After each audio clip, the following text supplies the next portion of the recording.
Had no need to fight tonight.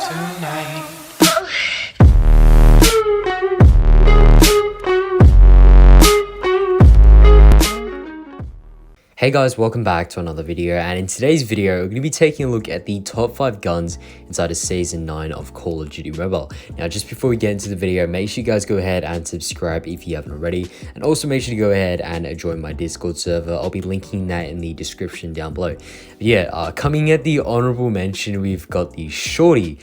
Yeah, this thing is so good that it's basically just a main weapon. I know it's a secondary and it's classed as a pistol, which is that's just crackhead vibes, but yeah, this thing is just absolutely crazy, better than a lot of shotguns in my opinion, and the fact that you can carry this as a secondary, it's just broken, and it definitely deserves an honorable mention. Coming in at the number 5 spot, we have the PP19 Bison. Now, for those of you who've watched the channel, you guys know that I absolutely love this weapon. It's so easy to get nukes with, just because of the fact that it has a very large magazine size. It has good strafing, good ADS speed, a really good iron sight as well, and yeah, it's just a really clean gun to use overall. And I would definitely recommend this to basically anyone who's playing the game, whether you're a beginner or you're very experienced. This gun is for you. It basically has no recoil as well, it just makes it even more user friendly. So yeah, that's the PP19 Bison at the number 5 spot. Coming in at the number 4 spot, we have the M13. Now, in case you guys didn't know, the M13 actually got a buff this season. If you guys want to see what those exact buffs were, just make sure to go ahead and check out my patch notes video from about a week or so ago. But yeah, basically the M13, it's gotten a lot of use recently, especially in the competitive scene. I've tried it in a couple scrims as well, and it actually feels really decent. So yeah, make sure to go ahead and give the M13 a try if you haven't already. And props to everyone who's got the mythic skin, because this thing looks sick. But yeah, M13 feeling absolutely great. It's got a little bit of recoil, not too much, but I'm sure if you use my class, which I'll be linking in the pinned comment down below, you'll be getting the best possible advantage with this weapon and absolutely just slaying out everyone in the lobby. So yeah, make sure to check out the pinned comment for that. But yeah, M13 at the number 4 spot.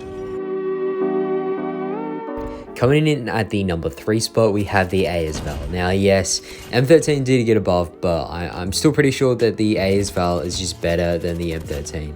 I think that it's just a little bit more consistent. I think that it has a little bit cleaner of an iron sight, and I think that the movement is a little bit better as well. So, yeah, I don't know, stats testers, go ahead and correct me there if I'm wrong, but I honestly just still think that the ASVAL is the better assault rifle version.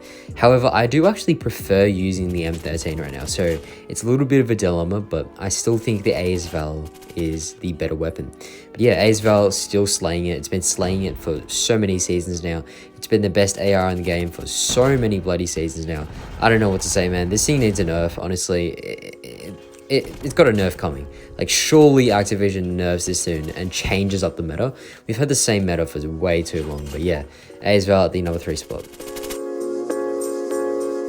Coming in at the number 2 spot, we have the Holo. The Holo is one of my favorite weapons, even though it's super toxic. These days, the only way you can really win in scrims and whatever is by using the best guns in the game, and that's why people use the Holo. Holo, I think, is the best for more passive gameplay. So for example, in a scrim situation, when I'm using the Holo, let's say we are playing S&D, I'm going to be way more chilled back than everyone else. I'm going to be trying to wallbang as many walls as I can, trying to take as many long-range gunfights that I can that aren't going to involve snipers just sniping me off. Close range, this gun does lack a little bit just because of the fact that everyone else is using the number 1 gun on this list. So it's kind of hard to win close range gunfights with this gun, even though the time to kill is really good. You'll have to use a sort of SMG or AR variant of this gun in order to get the ADS speeds and movement speeds to be able to do that. But I think that this gun is used best at mid to long ranges, and that's definitely what I use this gun for. When I'm playing respawns in scrims and tonies, with the Holo, I will try and go to a high place that's sort of far away from all the SMG spammers, and I'll just try to pick them off. So you just want to hold angles. It's a very campy gun, but yeah, camping is the way to go. I think it's undeniable that we are currently in an MX9 meta, and MX9 is basically the only thing that everyone is using. It's crazy. It is absolutely crazy. If you guys go into a scrim, okay, let's say S&D, right? Literally everyone is using the MX9 except for like one mandatory sniper.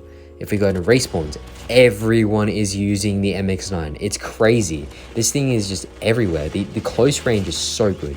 The ADS speeds are obviously great. And I think one of the best things about this weapon is the fact that it can strafe so well. Like the ADS movement speed of this weapon is so good. When you scope in and walk around, you're literally sprinting.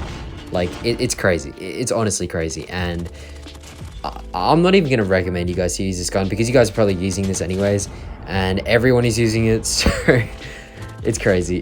But yeah, that's the MX9 at the #1 spot. Not really much of a surprise.